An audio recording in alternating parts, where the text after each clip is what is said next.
تو ہو سکتا ہے کہ مزید لوگوں کی ملازمت ختم ہو جائے، اور یہ ایساؤ مینیوز جیسے والدین کے لیے بہت پریشان کن ہے جو ایک شیف کے طور پر کام کرتے ہیں۔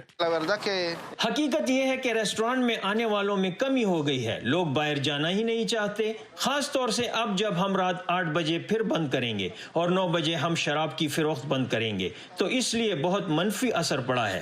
جب تک وائرس قابو میں نہیں آتا انہیں امید نہیں ہے کہ پابندیاں ختم ہوں گی۔ مینیوز ایک لمبے اور مشکل سرد موسم کی تیاری میں ہے۔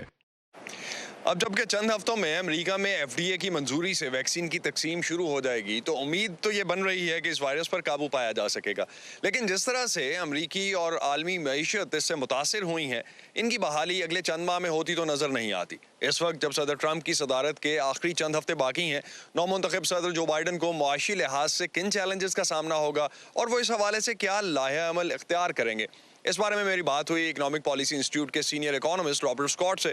آئیے جانتے ہیں کہ وہ اس کا کیا حل تجویز کرتے ہیں۔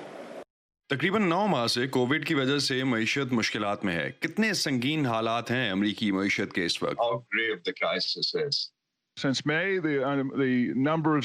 مئی کے مہینے میں معیشت میں بہتری آنا شروع ہوئی تھی، ملازمتوں کی تعداد بڑھی اور ہم نے ختم ہونے والی ملازمتوں میں سے تقریباً آدھی بحال کر لی تھیں، لیکن پچھلے 2 ہفتوں میں ہم نے بے روزگاروں کے لیے مالی مدد کی درخواستوں میں اضافہ دیکھا ہے، اور اس سے ظاہر ہوتا ہے کہ معیشت تیزی سے نیچے جا رہی ہے، اور جب بھی خواہ رضاکارانہ طور پر یا حکومتی حکم سے دوبارہ لاک ڈاؤن کیا جائے گا تو اس سے معاشی سست رفتاری کی دوسری لہر آئے گی۔ لوگوں کے پاس کھانے کو نہیں ہے اور خیراتی اداروں اور حکومتی راشن کے لیے لائنوں میں کھڑے ہیں، جو کہ شاید ماضی قریب میں نہیں دیکھا گیا، لیکن دوسری طرف امریکی اسٹاک مارکیٹ تاریخ کی بلند ترین سطح پر ہے۔ تو صحیح صورتحال کا اندازہ کرنے کے لیے ہمیں کس رخ دیکھنا چاہیے؟ جن کے پاس ملازمت ہے، جو ٹیلی ورک کر سکتے ہیں، وہ بہترین طریقے سے رہ رہے ہیں۔ اسٹاک مارکیٹ بہت بہتر ہے کیونکہ امیزون، والمارٹ اور ٹارگٹ جیسی بڑی کمپنیاں ترقی کر رہی ہیں اور عام چھوٹی دکانوں کو ہڑپ کرتی جا رہی ہیں، جو کہ زیادہ تر خاندانی کاروبار ہیں۔ لہٰذا ہم دیکھ رہے ہیں کہ ان بہت بڑی کمپنیوں کے منافع میں بہت زیادہ اضافہ ہوا ہے، اور یہی وال اسٹریٹ کو اچھا لگتا ہے۔ وال اسٹریٹ کو زیادہ منافع اور کاروبار میں کم مسابقت پسند ہے، لیکن اس کا حقیقی معیشت سے کوئی تعلق نہیں۔ ہمارے ایک اندازے کے مطابق 2.5 کروڑ لوگ اس وقت بے روزگار اور پریشانیوں سے نمٹ رہے ہیں۔ عالمی وبا سے پہلے یعنی فروری میں مجموعی ملازمتوں کے مقابلے میں اس وقت امریکہ میں 1 کروڑ کم نوکریاں ہیں، تو یہ تمام بے روزگار افراد شدید اذیت کا شکار ہیں۔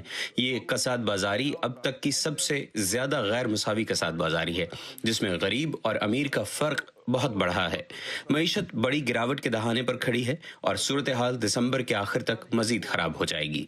راب، امریکی معیشت دنیا کی سب سے بڑی معیشت ہے، اگر یہ مشکلات کا شکار ہے تو اس کا دنیا کی معیشت اور شرح نمو پر کتنا اثر پڑے گا؟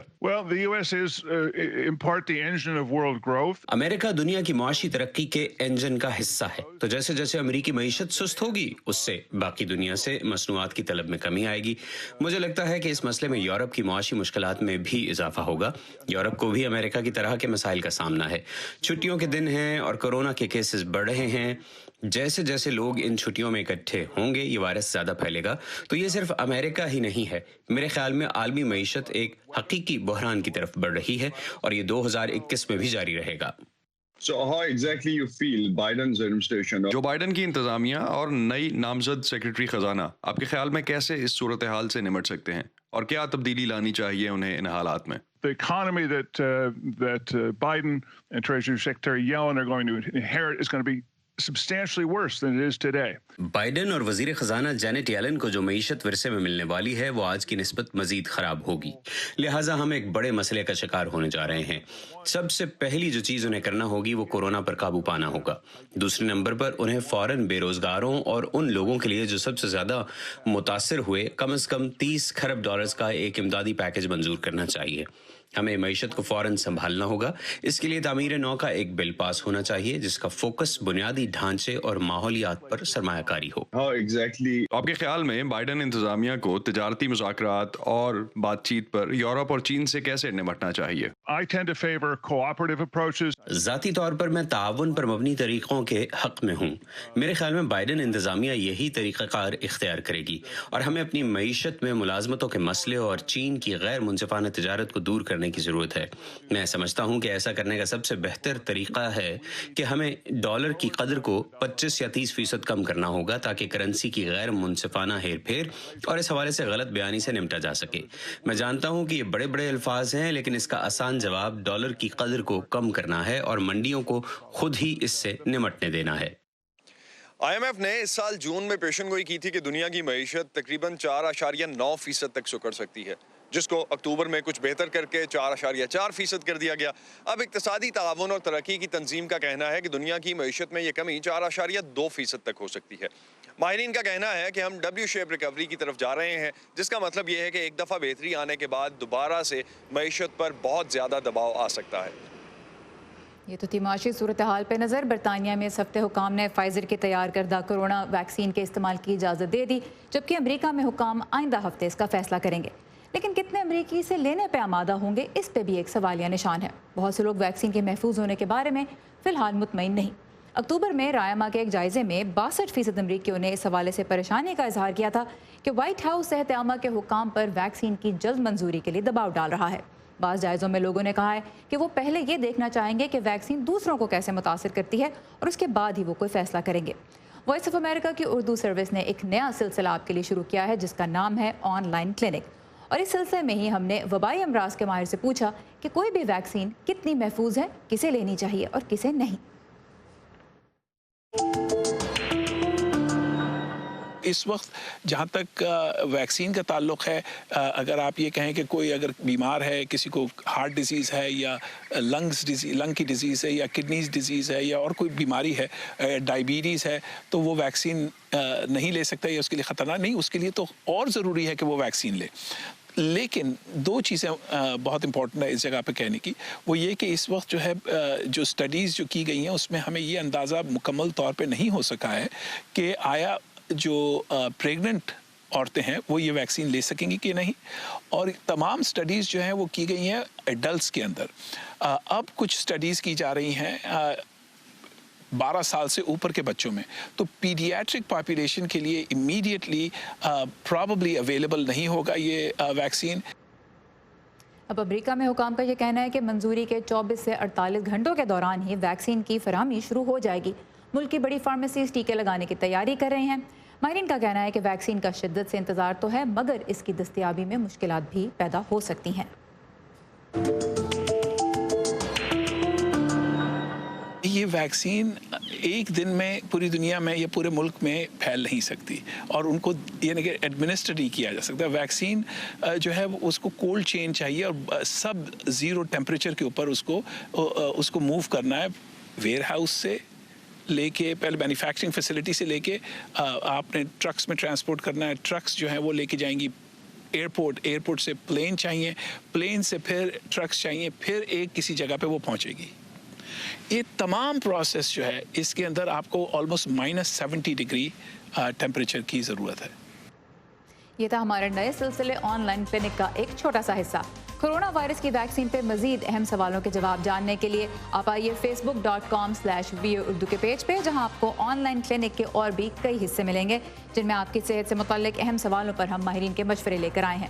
دنیا بھر سے اہم خبروں اور دلچسپ معلومات کے لیے ہمارے سوشل میڈیا پلیٹ فارمز کے ساتھ ساتھ آپ کو یہ سیگمنٹ ہماری ویب سائٹ urduvoa.com پہ بھی ملے گا، جہاں ہم آپ کے لیے بہت سے دلچسپ مضامین اور تجزیے بھی پیش کرتے ہیں۔ ٹویٹر پہ ہمارا ہینڈل ہے @urduvoa۔ پاکستان کے دارالحکومت اسلام آباد جہاں خوشحالی کی ایک مثال نظر آتا ہے، وہیں اس شہر میں لوگوں کی ایک بہت ہی بنیادی ضرورت پوری نہیں ہو پا رہی، اور وہ ہے پینے کا صاف پانی۔ کئی گھروں میں پانی ٹینکروں سے خریدا جاتا ہے، اور جو لوگ ایسا نہیں کر سکتے وہ شہر میں لگے فلٹریشن پلانٹس پر قطاروں میں لگتے ہیں۔ گیتی آرا انیس بتا رہی ہیں کہ شہریوں کے اس سنگین مسئلے پہ قابو پانے کے لیے تقریباً 30 سال بعد ایک مرتبہ پھر اب راول ڈیم کی طرف دیکھا جا رہا ہے۔ پانی کی کمی کتنا بڑا درد سر بن سکتی ہے، یہ فیصل اور ان کے گھر والے بخوبی جانتے ہیں۔ وہ اسلام آباد کے G11 سیکٹر کی ایک عمارت میں رہتے ہیں۔ سرکاری پانی چونکہ روز نہیں آتا، اس لیے کئی دوسرے خاندانوں کی طرح یہ بھی اسے ٹینک میں جمع کرتے ہیں۔ میں نے اپنے گھر میں ایک ٹنکی رکھی ہوئی ہے، ٹھیک ہے، تو اس میں سٹور کرتے ہیں، لیکن وہ اب آپ یہ دیکھ لیں کہ اگر میں 1 گھنٹہ ابھی سٹور کروں گا، اس طرح آج چلی گیا، ٹھیک ہے، تو اگلے دن پانی نہیں آئے گا, وہ تھوڑا مشکل ہو جاتا ہے. اگر کوئی مہمان آ گیا, ٹھیک ہے, تو پانی کا تو پتہ بھی نہیں لگتا. پھر ہم یہی ہے کہ کسی نل وغیرہ یہاں پہ ہیں سائڈ پہ, ٹھیک ہے, یا فلٹریشن پلانٹ ہیں, ٹھیک ہے, وہاں سے پھر بھر کے لے کے آتے ہیں پانی کو. پینے کے صاف پانی کی کمی صرف شہر کے پرانے حصوں کا مسئلہ نہیں, بلکہ نئے منظور شدہ رہائشی علاقوں میں بھی یہی حالات ہیں. کئی گھر ٹینکر سے بھی پانی خریدتے ہیں, مگر اس پر ہزاروں روپے ماہانہ خرچ آتا ہے. یہ جو پانی یہاں پہ سپلائی آتا ہے وہ پینے والا نہیں ہوتا, ٹھیک ہے. اگر ہم وہ پئیں گے تو ہمیں ڈائریا وغیرہ ہو جاتا ہے, ٹھیک ہے. چھوٹے بچے بھی نہیں پی سکتے, ایون کہ بڑے بندے بھی نہیں پی سکتے. صاف پانی کے لیے دارالحکومت میں لگے فلٹریشن پلانٹس پر لوگوں کا ہجوم عام بات ہے. یہ پانی لوگ بوتلوں میں بھر کر لے جاتے ہیں. اسلام آباد کے ماسٹر پلان کے مطابق شہر کو 3 ذرائع سے پانی حاصل ہوتا ہے. سرکاری اعداد و شمار کے مطابق یومیہ 34 ملین گیلنز کے قریب Simly dam, 9 million gallons Khanpur dam اور باقی ٹیوب ویلز کے ذریعے زمین سے حاصل کیا جاتا ہے. حالیہ سروے کے مطابق اسلام آباد میں پانی کی یومیہ کھپت 475 ملین ملی لیٹر کے قریب ہے, جبکہ سرکاری طور پر اس میں سے صرف 280 ملین ملی لیٹر فراہم کیا جاتا ہے, جو شہر کی ضروریات کے لیے ناکافی ہے. پانی کی کمی کو پورا کرنے کے لیے سی ڈی اے نے راول ڈیم سے دوبارہ پانی لینے کا فیصلہ کیا ہے. 1992 میں راول ڈیم سے شہر کو پانی کی فراہمی بند کر دی گئی تھی, جس کی وجہ پانی کا خراب معیار بتائی جاتی ہے. منصوبے کے اطلاق کے بعد شہر کو اضافی 2 ملین گیلنز یومیہ پانی ملنے کی امید ہے. یہ پانی اب کیسے صاف کیا جائے گا, اس کی منصوبہ بندی بھی ہو چکی ہے. اس میں یہ ہے کہ ہم نے آلریڈی ایک پروجیکٹ شروع کیا ہوا ہے. پانی کی جو اپ اسٹریم سے جو پانی آتا ہے نا راول ڈیم میں, اس کو ہم نے جو کنٹیمنیشن کے سورسز پہ تھے اس پہ ہم نے کام شروع کیا ہے. اس پہ آلریڈی ہم 3 سیوریج ٹریٹمنٹ پلانٹ بنانے جا رہے ہیں. 3 ہم نے وہاں پہ wetland sites already develop کر دی ہوئی ہیں. 3 ہم اور کرنے جا رہے ہیں. تو اس کے جو اوپر آبادیاں ہیں نا, ان کا سیوریج جو اس کے پانی میں جاتا تھا وہ اس کو ہم کنٹرول کرنے جا رہے ہیں. سی ڈی اے حکام کے مطابق صاف پانی کی دستیابی بہتر بنانے کے لیے غازی بروتھا ڈیم سے پانی حاصل کرنے کا منصوبہ بھی آخری مراحل میں ہے, جبکہ پانی کے حصول کے لیے اسلام آباد کے ماسٹر پلان میں بھی تبدیلیاں کی جا رہی ہیں تاکہ چھوٹے ڈیمز کی گنجائش نکالی جا سکے. گیتیا رانیس, وائس آف امریکہ, اسلام آباد. کورونا وائرس کے خطرے کے باوجود ان دنوں پاکستان میں پولیو کے خلاف ملک گیر مہم جاری ہے. پولیو کے قطرے پینا تو آسان ہے, مشکل ہے انہیں پلانا. گھر گھر جا کر پولیو کے 2 قطرے پلانے کے لیے ایک ورکر کو کم از کم 10 کلومیٹر کا سفر پیدل طے کرنا پڑتا ہے. والدین قطرے پلوانے سے انکار کر دیں تو سفر بڑھ جاتا ہے, کم نہیں ہوتا. اور دیہی علاقوں میں جہاں آبادیوں کے درمیان خاصا فاصلہ ہوتا ہے, وہاں پولیو ورکرز کا سفر اور بھی کٹھن ہو جاتا ہے. سمن خان ہمیں ایسے ہی چند پولیو ورکرز کا معمول دکھا رہی ہیں. یہ تو بھی کچھ بھی نہیں, آگے بہت آگے ہے. ریتلے راستوں پر بڑھتے یہ قدم فرح یوسف اور طارق سرفراز کے ہیں, جو لاہور کے اطراف میں کوٹ کمبوہ کے بچوں کو پولیو کے 2 قطرے پلانے کے مشن پر ہیں. دونوں ٹیم ممبرز کی ڈیوٹی پولیو مہم کے دوران ایک ایسے علاقے میں ہیں جہاں لوگ چھوٹے چھوٹے قصبوں میں رہتے ہیں جو ایک دوسرے سے خاصے فاصلے پر ہوتے ہیں. وہ سارے کلیئر کر کے پہلی سائڈ کرنی ہے. جو ہم ایریا کور کرتے ہیں وہ تقریباً 10 سے 12 کلومیٹر ہے, لیکن جو راستہ ہے وہ بہت ہی گندا ہے, مٹی والا ہے, اور راستے میں گوبر وغیرہ آتا ہے, جس سے گزر کے ہم پہلیوں وغیرہ سے گزر کے ایریاز کو کور کرتے ہیں. اگر بارش ہو جائے تو بہت کیچڑ ہو جاتا ہے, اس میں سے گزر کے جانا بہت مشکل ہوتا ہے, اور راستے میں جو کتے ہیں ان سے بھی بہت خوف آتا ہے. لیکن ان کی مشکلات یہاں ختم نہیں ہوتی. ہمارے لیے چلنا تو کوئی مشکل کام نہیں ہے, لیکن ہمیں مشکلات تب پیش آتی ہیں جب لوگ منع کرتے ہیں قطرے پلانے سے. کچھ گھر ایسے ہوتے ہیں کہ بچے گھر پر موجود نہیں ہوتے, پھر ہمیں اگین ان کے لیے اتنا چل کر ہمیں آنا پڑتا ہے. یہ لوگ کہتے ہیں کہ یہ آپ کا فائدہ, ہمارا فائدہ نہیں ہے, کہ آپ لوگ کو اس چیز کے پیسے ملتے ہیں, ہمیں اس چیز کا کیا فائدہ. دیہی علاقے شہری علاقوں کی نسبت سنسان ہوتے ہیں. گھروں کے اندر جا کر بچوں کو قطرے پلانے کے لیے ہر ٹیم میں خاتون کا ہونا لازم ہے, جن کی حفاظت کی ذمہ داری مرد ٹیم ممبر پر ہوتی ہے, اور دستک ہر دروازے پر دینی پڑتی ہے, ایک نہیں کئی بار. ہم ہر گھر کو دیکھتے ہیں, بے شک وہ 0/0 ہو. پہلے 3 دن میں ہم اپنا سارا ایریا کور کرتے ہیں. اس کے بعد جو 2 دن رہ جاتے ہیں وہ ایسے بچے ہوتے ہیں کہ جو بچے کہیں سے مہمان تو نہیں آئے ہوئے, کوئی بچہ نیا پیدائش تو نہیں ہو گئی, کوئی چھلے کا بچہ رہ گیا ہو. ہزارے ہوتے ہیں, ان کے بچے آئے ہوتے ہیں, ان کو ہمیں قطرے پلانے بہت ضروری ہوتے ہیں. یہاں پہ بٹا جات ہوں وہ بھی اس طرح کوئی مل جائیں, ان کو بھی ہم نے قطرے پلانے ہوتے ہیں. یہ جو کرایہ دار ہوتے ہیں نا, وہ گھر چینج کر کے چلے گئے ہوتے ہیں. اس طرح ہمیں کوئی اندازہ نہیں رہتا بچوں کا. مانگنے والے ہوتے ہیں بچے, ساتھ لے کے چلے جاتے ہیں. رات کو بھی ہمارا یہ ہوتا ہے کہ کوئی آئے یہاں ٹیم اور ان کو کور کرے بچوں کو.